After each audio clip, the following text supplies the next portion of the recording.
I'm Nick Shell, and I assume you're watching this video because you saw me perform my newest song, Just Keep Livin'. And if you haven't, there's a link below. It'll take you to the performance of the 3-minute song that I just recorded. So every year I make it my goal to record at least 12 original songs to serve as a reflection on ultimately what I lived through. Now, the way it's been working is I tend to record the songs that I wrote the year before, and here we are, 2025. So in theory, this would be a song from 2024 that I wrote, but I actually did start this one in 2023. This has been a long time that I think that I had to ultimately live a little bit more life to get all the lyrics right.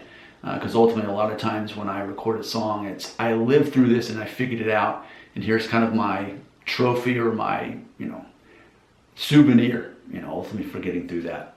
And so I would say it just took that long for me to get the song right.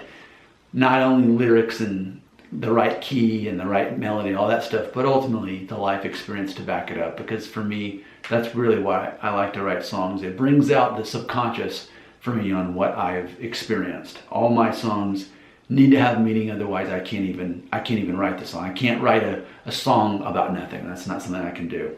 So this song is called Just Keep Livin'. I will say there was a comedian that I watched years ago, and she had referenced the saying, just keep living, and she had said that Matthew McConaughey had said this. So she got a tattoo of it on her ankle or something like that. And that was years ago that I watched this. Well, I thought that's an interesting concept, as simple as it is. I would like to map out those 3 words and see what that looks like for me. Now, I have recently come to terms with the fact that I am what's called Enneagram 8, the control freak, the person who has to feel like they are in control of what they can control. And for me, specifically, that's a lot of what this song is. It's about, hey, here's the perceived problem, and here's the way I overcame it. So I think you're going to hear a lot of Enneagram 8 in this song. Here we go in the lyrics. When I hit rock bottom, that's not a sign of stopping. I dig it. I just keep digging. And, if we need a reference there, several years ago, 13 years ago, I was one of those people who basically financially lost everything. Trying to do the right thing, I made some decisions that weren't best and lost everything, basically just down to $0.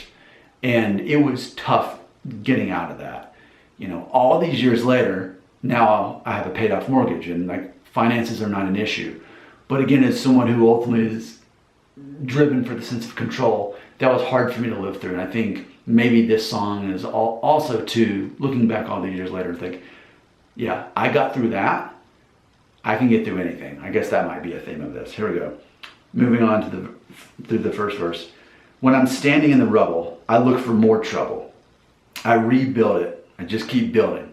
Of course, Enneagram 8 is known as the challenger. So I am challenge driven. And I think this song, what's funny is when I wrote this song, I didn't understand that I was Enneagram 8. I didn't. And this is the first song I'm recording since coming to terms with that. And so I think maybe that was part of the reason why I could just now get this song right to record it. So I've got a little pre-chorus here. It says, keep pulling that thread and you see what you get. Hit that button nobody else is ever going to press. Keep running that tunnel and you see where it goes. Ask that question nobody else ever seems to know.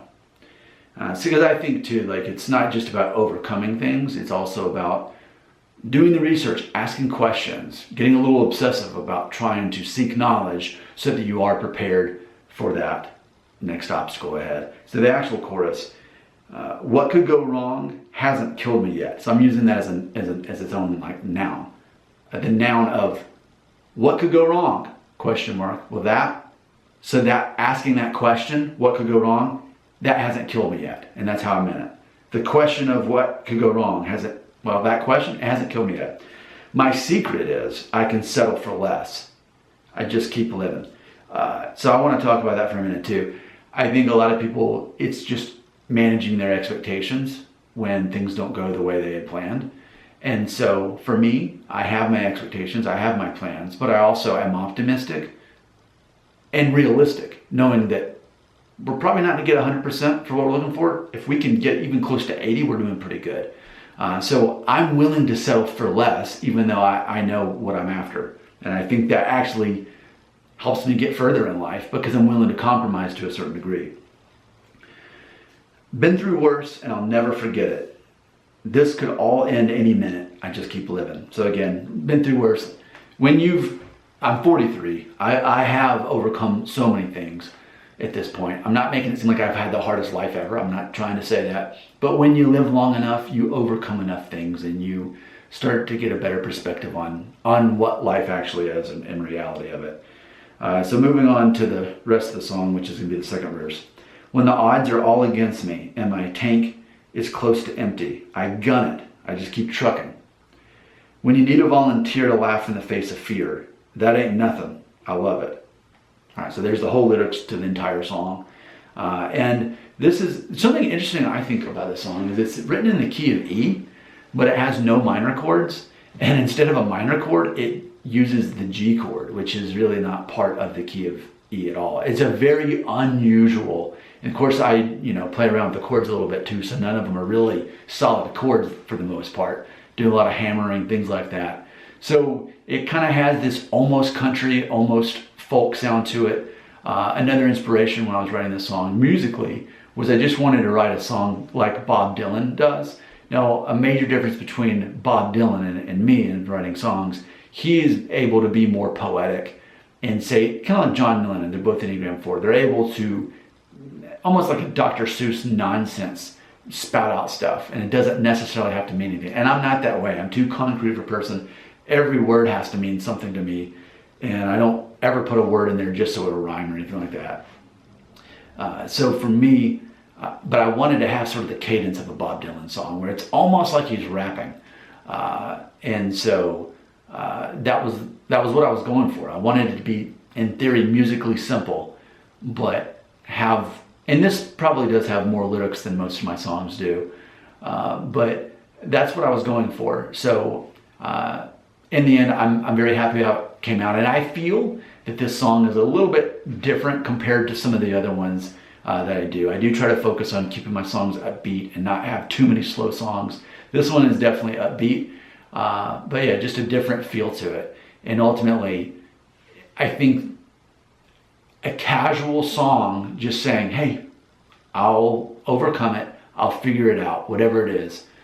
And it's not like beating my chest, like I can figure this thing out. Like, it's a more subtle way of saying that.